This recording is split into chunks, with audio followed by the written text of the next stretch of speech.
This season's flirtation with relegation is different. And I'm going to argue why. I'm going to try and make a case for why. And I'm going to try and make a case against what I perceive to be a load of lazy cliches about why West Ham will survive, about why David Moyes is the correct manager, and what I think is basically based on a load of hope with very little substance and without looking into the detail. Let me get one thing straight from the outset here. Do I think David Moyes is capable of keeping West Ham up? Yes, absolutely. He's proven he can do it. He's proven he can keep West Ham up. He's proven he can keep Everton up. Do I think David Moyes is capable of taking West Ham down? Yes, I do. This doesn't get mentioned very often. There's Sunderland, right? He didn't do a great job there. I understand there are mitigating circumstances, but here's my point. When Sunderland's brought into the equation, people offer up the mitigating circumstances. You get the detail. When people talk about West Ham, you get the generic stuff. You don't get the detail. So here's what I want to do. I want to sort of get into the detail here. The detail of it is this. When I say I think David Moyes can keep West Ham up, here's my view of how David Moyes could definitely keep West Ham up. Dawson and Zuma as centre-backs, Soufal at right-back, Cresswell at left-back. Souček and Declan Rice in the middle, but Declan Rice sitting. Declan Rice goes nowhere. No, we need to get Souček back of a couple of years ago. So Souček plays in central midfield.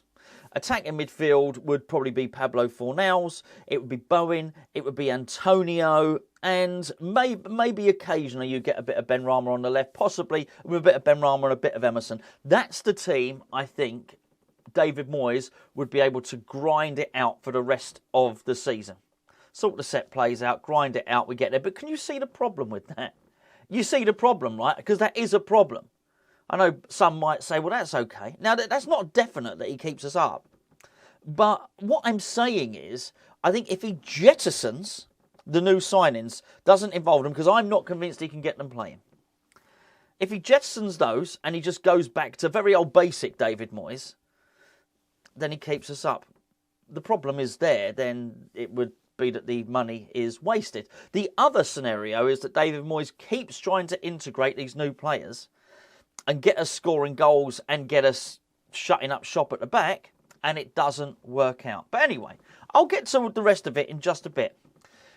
So here's what I perceive to be a few cliches. Who better than David Moyes to keep West Ham in the Premier League? 2 more wins and we're in mid-table. Another lazy cliche we get away with. The team is struggling due to new players unable to gel. We've started the season slowly. Here's another one. It's only a matter of time. It's sort of that whole thing. Form is temporary, class is permanent. And the other one, which you hear, is West Ham have been relegated before. What's the problem? We've always survived. Things are very, very different now. I'll tell you that much. Oh, by the way, before I get too much into it, see this? Basically, day 4 of our Christmas giveaway, of the 12 days of Christmas. Anything with Mark Noble on it in our store, you get 16% off. There's a discount code, which is MN16. Fill up your basket, literally. You know, if it's all on there. If Mark Noble's on the jigsaw, get a jigsaw. If he's on the mug, get a mug. T-shirt, load them all up. 16% off. HammersChatStore.com. Link is in the description below. Go and fill your boots. There'll be a new offer around tomorrow. Right, so let's first of all cut to why I think this season is massively important for West Ham. It's the stadium. The stadium is an albatross. The stadium is a millstone around our neck. It really is. It puts us in a position we've never been in before in terms of relegation. You'll have heard it if you're a regular viewer of this channel. You'll know what I'm about to say now, so I'll skip over it very, very quickly. It's not intimidating. The crowd aren't close to the players. We can't cajole. We can't G up our players. We can't intimidate the opposition players. We can't put pressure on the referee. It doesn't matter so much in the Premier League. I know everyone is disdainful about VAR, and I don't think it's good. But what you do get is you get a more broad and even balance. Sometimes they get it wrong, sometimes they get it right. But what they can't do is is be absolutely corrupt, right? That's what they can't do. You can't be a massive, well, what you'd call a homer, somebody that just absolutely goes with every home decision. You can't be that, all right? VAR will pull you up. Eventually, if you get too many wrong, you'll get pulled out of the game. You won't be able to officiate the next game or three.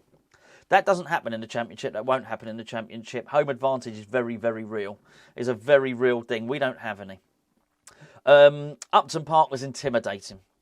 But West Ham have got 35,000 fans. That's what we have. It's been a miracle. I've got a lot of praise for everybody that's gone to West Ham over the last few years. Basically, there's been times when there's been 63,000 fans in that stadium. We're starting to see it sort of thin out a little bit now, and that's because West Ham have 35,000 core fans. That's what we have. I think it's a miracle to go from 35 to 50. That's how well I think we've done. However, you ain't getting 63,000 or whatever it is. I think it might be up to 66 actually. You ain't getting 66,000 fans in the Championship. You're just not. Upton Park was intimidating. So actually you could go down to the Championship. Forget money for a moment. Still, for a Championship side, it wasn't a nice place to go. It was intimidating, but particularly before they built the West Stand, and it was properly close to the pitch. Those of you that remember that will know what I'm talking about. Nasty place to go, no doubt about it. Intimidating for any team, whether you're Manchester United or the Dog and Duck. Doesn't matter. Now it's not. Actually, I would argue the Olympic Stadium is the venue that they look forward to going to. Regardless of what team you are, that will be the one, because you'll go there. As I said, the dressing room's the same for home and away. It's luxurious. You don't even really have to encounter the fans. The coach drives into the actual stadium. It's not like it's just some gate. You can't get near them. Once they're through those gates, you cannot get near them. You can't intimidate the opposition. Not that I condone throwing things at the coach. No, that's not what I'm saying. You know what I'm saying. It needs to, for the whole experience, from the moment you get into that stadium, from the moment you leave, is it's sanitised. It's distant. It's corporate, and that's just not good enough. That's not going to win you points in the Championship. And I think from that point of view, it's different this time. Getting relegation this time, I don't know. Okay, I'm guessing. This is totally my guess. I think it's almost nigh on impossible to bounce back quickly from that. It's not been done before. No one has ever taken. We haven't had a home Olympics and a football team has moved into it. We're too far from the pitch. So I've got no body of evidence in the Premier League to suggest this will happen. This is my hunch. I suspect it will happen. Let's just get with David Moyes as well, by the way. Let's go with this this cliche. Who better than David Moyes to keep us up? Okay. Again, let's put the detail into it. Who better than David Moyes to keep us up if we don't have much money, if we're struggling, if we've got a team of hard workers? Who better than David Moyes? Probably not many. Possibly Sean Dyche. That's not what's happening here. Who better than David Moyes? Forget it's West Ham. Who better than David Moyes to keep a team up that have Brazil's number 10, have the Italian striker, have a German defender? Basically, a team full of superstars. A team full of them. That's different. That's a different story, isn't it? Because if you go back to the start of the video, I gave you my team that I think David Moyes would put together to keep us up. But that team, Scamacca's out the team, all right? Paqueta's out the team. Keira's out the team. Are all these players bad players? No, they're probably not. So actually the question isn't, can you graft and can you get this team playing? Actually, the question is there a manager out there who can get the best out of top class players? Because the jury's out on that. You don't have to convince me that David Moyes can get a team of grafters playing and not only that, get them playing really well, move them up the table. He's proven it. However, when is the time that he has had to deal with world-class players and internationals, had loads of money to spend, either loads of money to spend or just deal with expensive international players? Well, it's now, because he's just had a spend-up, third highest spend-up in world football, or when he was at Man U. So the evidence for that ain't so good. And that's the thing. I don't think, to use a phrase that gets overused now, but I'll use it anyway, I don't think you're comparing apples with apples. I think people use the West Ham now and compare it with Everton as they were when Moyes first joined. I think people use the West Ham now and compare it with West Ham when Moyes joined. That's not where we are. That's totally different. If you want to make a proper comparison, you have to compare West Ham where we are now, which is a team that's worth, and I'm talking about spend here. If you can let's add Declan Rice in and make it really juicy. A team that is worth close to 400 million. That's what you're dealing with here. He's not a pauper, right? That's what you do. So if you're going to compare West Ham, you're getting closer to the comparison with Man United. It's far closer than the Everton comparison. And for that, the evidence ain't so good on this at all. And let me tell you the embarrassment of riches he's got.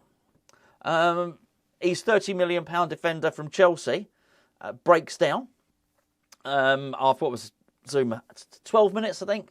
Breaks down after 12 minutes. No problem. £30 million defender broken down. No problem. We've got a £35 million defender there. There you go. There would be very few managers feeling sorry for David Moyes at that particular point. So it comes down to that. The whole thing, 2 more wins. I heard Gabby Bonlahor say this. This is why it's one of a number of things that rattled me. 2 more wins and we're mid-table. Okay, but also we might not get them. And that's the thing with all these people. And it doesn't matter whether it's Tony Gale, and I like Tony. In fact, like Tony Gale, I bloody love Tony Gale. Or Alan Brazil or Ali McCoy, good presenters, got nothing wrong with, got nothing against them at all.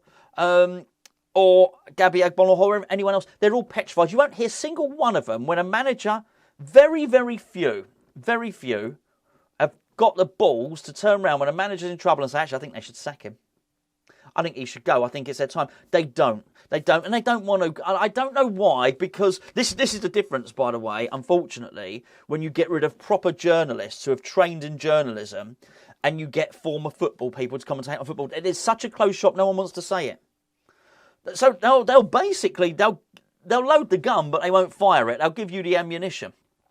They'll say, West Ham have got a real problem with defence. West Ham can't get any goals out of Thomas Souček. West Ham can't seem to score any goals. But they'll stop short of saying, well, is the answer for David Moyes to go? No. They say things like, 2 more wins and they'll be mid-table.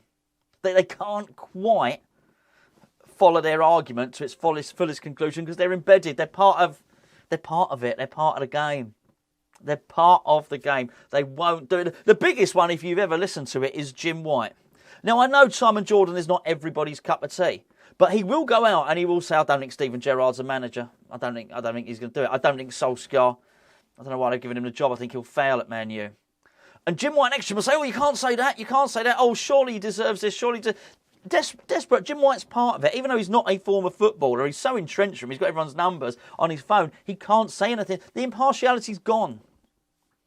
So you get this thing, 2 more wins and they'll be mid-table. Do you know what? Yeah, 2 more losses and we might be even further down. Also, you're sort of assuming everyone else is going to lose, do you know what I mean, for us to climb up, be mid-table. The team is struggling due to the new players. That's what Tony Gale was saying. Come on, Tony. Come on, mate. Come on now. That's not a defence. It's no kind of defence. It's no kind of defence because, they're his players. They're his choices. This squad has never been more David Moyes' squad than right now. But actually, let's forget that because we were struggling before the new players come in. Again, only tells half the story. You're picking and choosing the bits that suit your argument. Because we've been struggling for, maybe not quite a year, 10 months. We've been struggling since last January. And the new players have not been here as long as that. So it's not just that. It's a lazy argument. All of it is a lazy argument. It's just a matter of time before we turn it around, is it? Form is temporary, class is permanent. Well, what is that? What is that? How temporary is it? 'Cause it seems to be going on a little while now. And it's permanent stuff. I'm not seeing much permanent stuff. Look, as I say, do I think David Moyes can keep West Ham up? Yes, I do. Do I think he will? I'm not so sure. I'm really not. And I don't think that's palatable for anyone if what he has to do is jettison what he's trying to do, which is incorporate his new players in the team and just go back to last year's team. What does that prove? It proves failure. That's what it proves. It proves that he can't be given the money, that he cannot do it. He can basically, David Moyes is good at getting the best out of a limited, not as much limited ability players, but a core group of players. It gets better. I would argue that David Moyes is better off at coaching people that aren't his selections, actually. Somebody else's team. When he spends money, it ain't quite so good. And I think that's going to be an issue for the owners. And that's something they're going to have to work out, really. The stadium is a massive issue, though. It really is a massive issue for us. And for that reason, it is Armageddon. It is the doomsday scenario. And that's why it can't be allowed to happen.